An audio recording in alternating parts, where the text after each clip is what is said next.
And from that war, let's talk about another one. This one is being fought by Australia. It was fighting a war against time. A war against time, which it now has won. A tiny radioactive capsule went missing 2 weeks ago. And even though it was minute in size, the capsule posed significant health risks to those who would be exposed to it. It was an uphill battle for the Australian authorities, like searching for a needle in the haystack. But the Australian emergency services did it. They accomplished the task. They tracked down this capsule.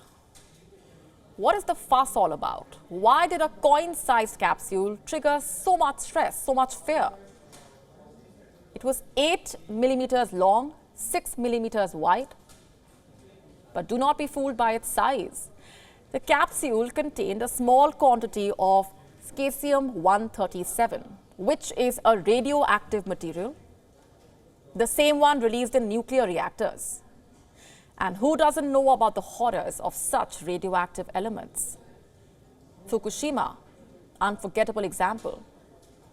The lost capsule posed considerable health threats. It could cause skin damage, burns, radiation sickness. Just to put this in simpler terms, the slightest exposure to the metal would be like receiving 10 X-rays in an hour. So how did such a hazardous capsule get lost?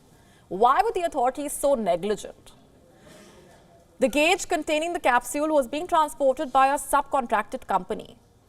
On the 12th of January, it was picked up from Rio Tinto's mine site in the Pilbara region and was being moved to a storage facility in the suburbs of Perth. The movers were unsuspecting when they unpacked the gauge on the 25th of January. It was found to be broken. And much to everybody's fear, the capsule was missing. The transporters realized they had made a grave mistake. And the mining company, Rio Tinto's chief, apologized for this. Of course, the simple fact is this device should never have been lost. We're sorry that that has occurred. And we're sorry for the concern that that has caused within the Western Australian community. And soon a huge search operation was launched. There was a lot of ground to cover. The capsule was being transported along the route across the state, so the search area was quite huge. I'm talking about 1,400 kilometers here.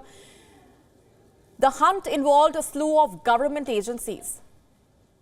The Police Department of Defence, the Australian Radiation Protection and the Nuclear Safety Agency, and the Australian Nuclear and Science Technology Organisation, all of them searching frantically for this capsule.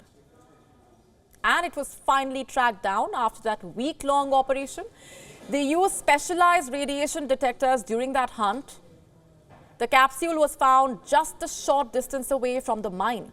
A 20-meter exclusion zone has been established at that site. But the question still remains. Who is responsible for this entire fiasco? How did the capsule go missing? The authorities have launched an investigation to get to the bottom of the situation. The transporters could be in legal trouble if negligence is proved. Rio Tinto is already struggling to repair its reputation in Australia, by the way. In 2020, it blasted a 46,000-year-old site while expanding an iron ore mine. It was of sacred importance for the indigenous Australians.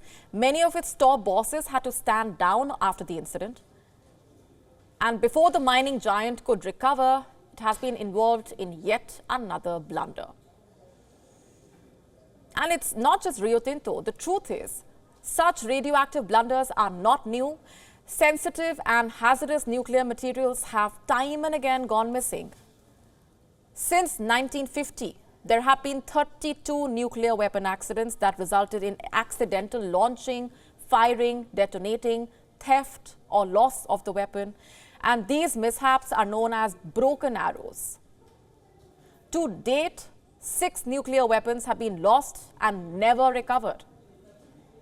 One striking example here is the disappearance of Boeing B-47 Stratojet. This was in the year 1956.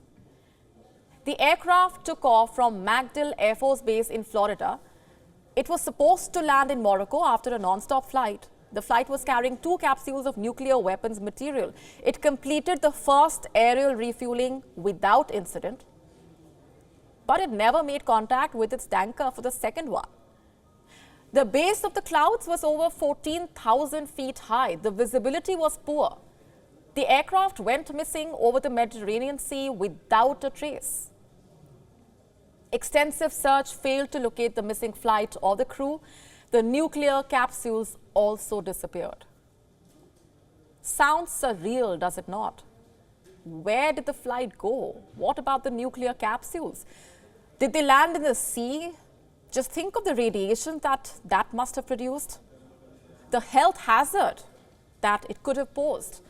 Speaking of which, it is a relief that the one that went missing in Australia now has been found. And thankfully, no casualties were reported along the way. WION now available in your country. Download the app now. Get all the news on the move.